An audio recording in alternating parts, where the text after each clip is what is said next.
జై శ్రీరామ్ కృష్ణం వందే జగద్గురు 10,116 మందితో భగవద్గీత పారాయణం వినడానికి చాలా అద్భుతంగా ఉంది కదండి. ఈ అద్భుతమైన కార్యక్రమము ఎక్కడ జరుగుతోంది, ఎప్పుడు జరుగుతోంది, ఎవరి ఆధ్వర్యంలో జరుగుతోంది, అసలు ఎందుకు చేస్తున్నారు ఈ కార్యక్రమం, ఈ 4 పాయింట్లు నేను చాలా క్లియర్ గా చెప్తానండి. ఈ వీడియో చివరి వరకు చూసి ఈ వీడియోని మీ గ్రూప్లలో షేర్ చేయాల్సిన బాధ్యత మాత్రం ఖచ్చితంగా మీది. సో 16 నవంబర్ 2025 16th నవంబర్ 2025 ఆదివారం మార్నింగ్ 8 o'clock నుండి ఈవినింగ్ 5 o'clock వరకు, ఉదయం 8 గంటల నుండి సాయంత్రం 5 గంటల వరకు అతిరథ మహారథులు స్వామీజీలు భగవద్గీతని చాలా వాళ్ళ నరాల్లో కూడా ఇనికించుకున్న ప్రతి ఒక్క స్వామీజీలు అద్భుతమైన వ్యక్తుల మధ్యలో ఈ పారాయణము, దీంతో పాటు సాంస్కృతిక కార్యక్రమాలు జరగబోతున్నాయి.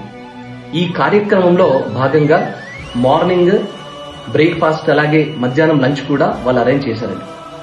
రెండవది ఎక్కడ జరుగుతుంది ఈ కార్యక్రమము? ఎగ్జిబిషన్ గ్రౌండ్ నాంపల్లి భాగ్యనగర్, అదేనండి మన హైదరాబాద్. ఇక్కడ ఈ కార్యక్రమాన్ని నిర్వహిస్తున్న వారు సనాతన ధర్మ ప్రచార సమితి. వీరు 116 మందితో ఇలాంటి కార్యక్రమం స్టార్ట్ చేశారండి. తర్వాత 1116 మందితో ఈ కార్యక్రమం చేశారు. తర్వాత 2116 మంది, ఆ తర్వాత 5000 మంది, ఆ తర్వాత ఇప్పుడు 10,116 మందితో ఈ అద్భుతమైన కార్యక్రమం చేస్తున్నారు. ఇప్పటికే మీకు అర్థమై ఉంటుందండి ఎందుకు చేస్తున్నారు.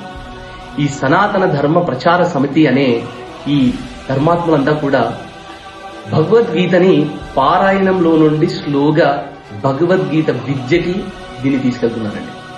ఇలాంటి అద్భుతమైన కార్యక్రమాలు జరిగి తీరాల్సిందే. చూడండి, కలియుగంలో సెకండ్ ఫేజ్ కి ఎంటర్ అయిపోయాం.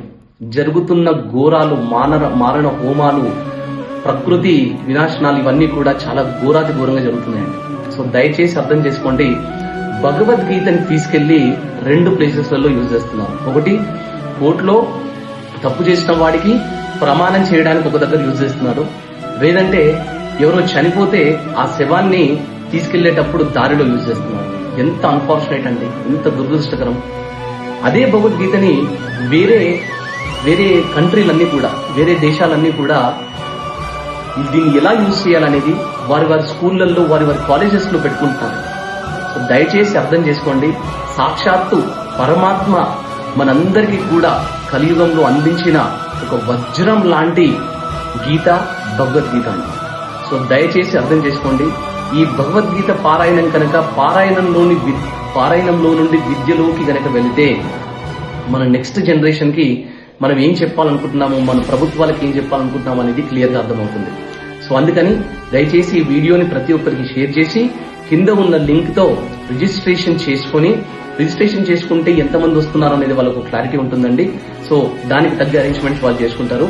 సో రిజిస్ట్రేషన్ చేసుకుని వీడియోని ప్రతి ఒక్కరికి షేర్ చేసి ఈ కార్యక్రమాన్ని అద్భుతంగా అంగరంగ వైభవంగా జరిగేలాగా మనందరం కూడా, అంటే ఇది కేవలం ఎవరో ఒక ధర్మ ప్రచార సమితి వారు చేస్తున్న ప్రోగ్రాం లా కాకుండా జనాలందరికీ కూడా, ప్రజలందరికీ కూడా ఇది ఇష్టం ఉంది, ఇలాంటి కార్యక్రమాలు జరగాలి, భగవద్గీతని విద్య సైడ్ తీసుకెళ్లాలి అని అనుకుంటున్నారు జనాలని చెప్పేసి ప్రభుత్వాలకు అర్థం కావాలండి. దయచేసి అర్థం చేసుకోండి, ఇది చాలా అద్భుతమైన కార్యక్రమం. ఇలాంటి కార్యక్రమంలో పాల్గొంటే మనం 100 సార్లు తిరుమలకి వెళ్ళినట్టు, మనం 100 సార్లు శ్రీశైలానికి వెళ్ళినట్టు, 100 సార్లు అరుణాచలంకి వెళ్ళినట్టు. దయచేసి అర్థం చేసుకోండి, గురువులందరూ కూడా చెప్పే మాట ఇదే.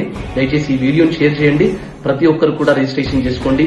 ఈ కార్యక్రమాన్ని అద్భుతంగా ముందుకి తీసుకెళ్దాం మనందరం కూడా. జై శ్రీరామ్ కృష్ణం వందే జగద్గురు.